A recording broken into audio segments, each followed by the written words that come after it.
ఉద్యోగం రాకుండా మళ్ళీ ఇట్లానే ఉండిపోతా.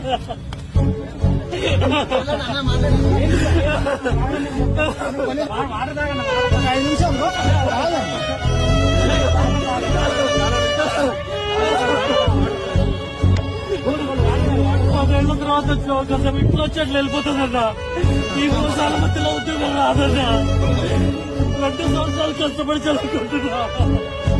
తెలుగు అకాడమీ బుక్స్ తోటి నోట్స్ అన్ని రాసుకుంటా. తెలుగు అకాడమీ చెల్లదంట. ఇప్పుడు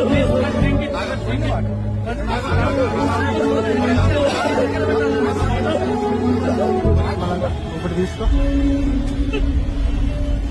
ఓకే ఓకే ఫస్ట్ రాదు కొద్ది రాదు. జీవితంలో ఆఖరి అవకాశం అన్నా. ఇంకా రాదన్నా. ఇంకా లేదు అవకాశం.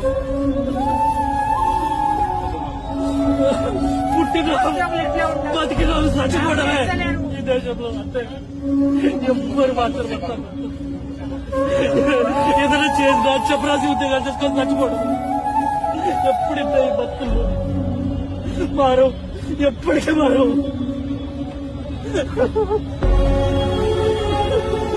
ప్రాణం పోతుంది. అవకాశం వెళ్ళిపోతుందని మళ్ళీ రాదు. ఒక్కటే అవకాశం. కుక్కలు సింపుల్ ఇస్తే